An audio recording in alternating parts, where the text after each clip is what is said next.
Welcome to the deep dive. We're going to unpack a story today. Ooh, sounds exciting. It is. It's one of epic promises, daring journeys, Man, and, well, maybe some questionable choices along the way. you like where this is going. Yeah. Yeah, lay it on me. What's the source material? We're going deep into the book of Genesis, chapter 12. Okay, I know it. The story of Abram, Who becomes, as you know, the famous Abraham. the father of, well, a lot of folks. It's a story that, well, it's captivated people for centuries, really. Right. Why do you think that is?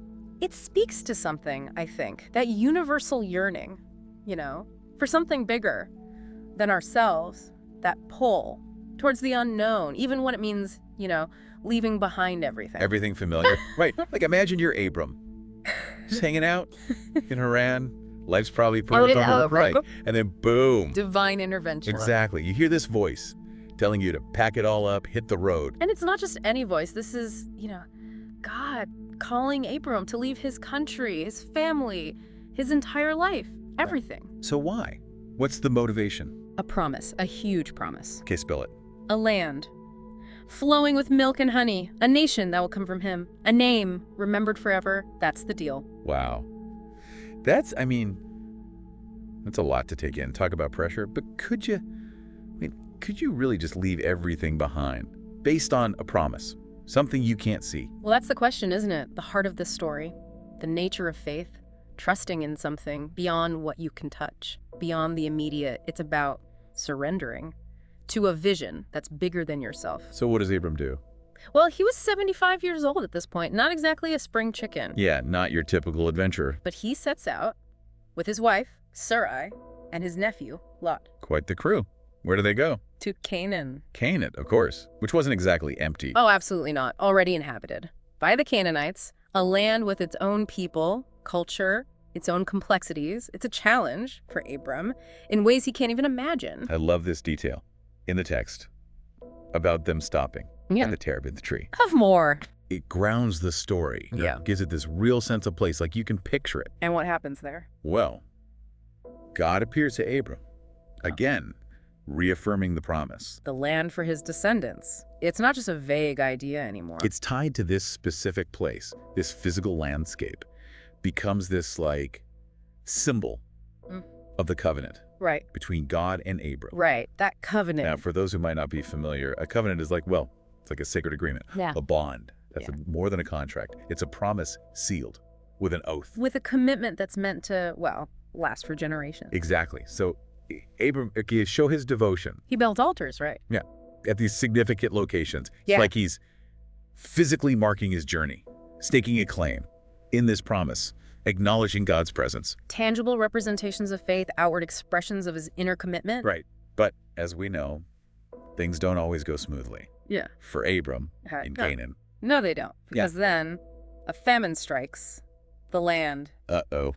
Problem. Yeah. Big problem.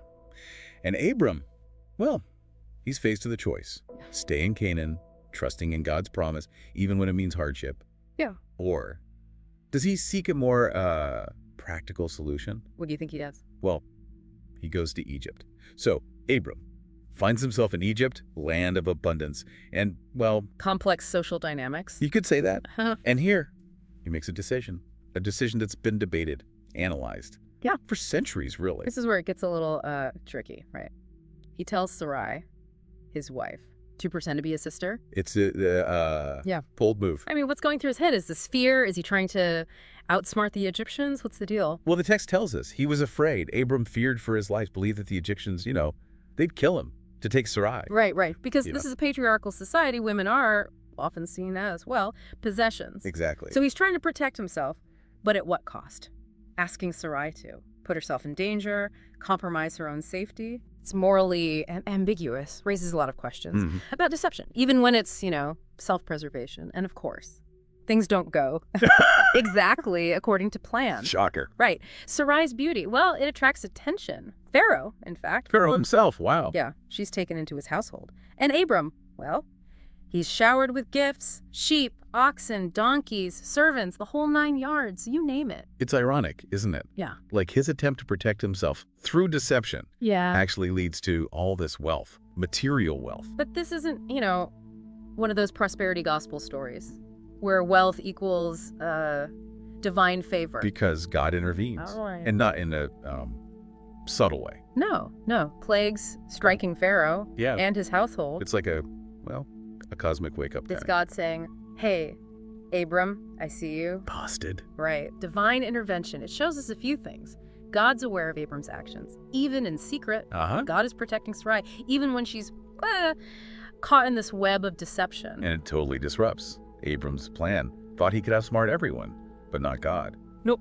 The consequences, they're immediate, undeniable. Pharaoh confronts him.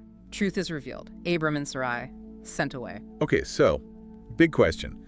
What do we make of all this? Is Abram a hero, a villain, just a, flawed guy in a tough spot? What? It's nuanced. The story doesn't, dwell on his guilt or shame, doesn't present him as a, fallen hero. It shifts back to the promise, that ongoing journey of faith. So we just move on, is that it? Yeah, exactly. It's an ancient text. The focus is on the big picture, the unfolding of, God's plan.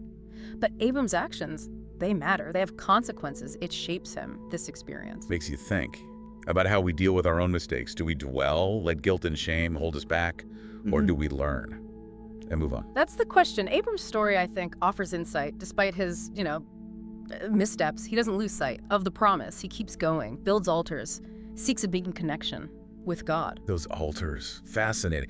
Like physical markers of his faith. Yeah. Reminders of that covenant. Tangible. In a story that's often about the, intangible. A testament to Abram's belief, even when things are hard. And that's the heart of this, isn't it? This whole deep dive. What does faith mean? Not about being perfect. Yeah. Making the right choices Yeah. every time.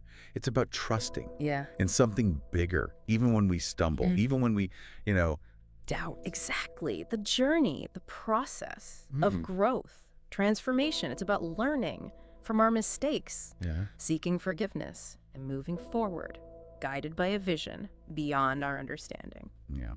Abram's faced some pretty tough stuff, right? Yeah. Famine, fear, that temptation to compromise. It's a lot. Definitely. What happens next? Does all this change him? I mean, does he? It's interesting because the story doesn't dwell on guilt or shame, doesn't make him out to be like a fallen hero or anything. Right. Instead, it goes back to the promise, to the, Yes. that ongoing journey of faith. So we kind of just move on. Like it's no big deal. Not exactly.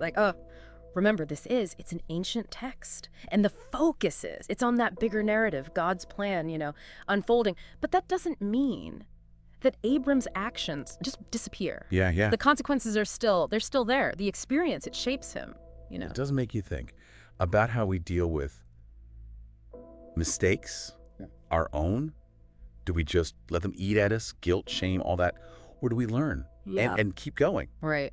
Tough question. I think Abram, his story, it gives us some insight, even though he, messed up. He keeps his eyes on the promise. Yeah. Keeps moving, building altars, seeking that connection with God. Those altars, they really are fascinating. It's like physical markers of his faith, of that covenant. They're tangible, right? In a story that's so much about the things you can't see. A testament to Abram's belief, even when it's hard. That's it, right? The core of all this deep dive. What does faith really mean? It's not about perfection, about always making the right choice. It's trusting in something bigger than us, even when we mess up. Doubt. The journey, the process, learning, growing. It's about, learning from those mistakes, seeking forgiveness, and moving forward, guided by, something beyond our own understanding. Abram's story shows us that faith, it's not static. It's not a thing you have or don't. It's this dynamic process, wrestling with doubt, confronting fear, and choosing to trust, even when it's, hard. It's relatable, isn't it? That struggle. It's a journey. We're all on, in a way, navigating life, looking for meaning, connection to something bigger than ourselves. It is. Wrapping up this deep dive into Abram's story, I'm kind of left with this awe and inspiration. Awe at the vastness of the promises and the challenges. Inspiration from that, resilience, the commitment to a vision, even when things are tough. It's a story that it keeps on resonating across time. It asks us to think about our own journeys of faith, to embrace the unknown and to trust in that unfolding of a story bigger than we can grasp. And that might be the most important thing we take away from this reminder that we're all part of something bigger. We're all on this journey of discovery, of growth, transformation. And even when we stumble, doubt, there's that promise waiting to be fulfilled, a destiny waiting to unfold.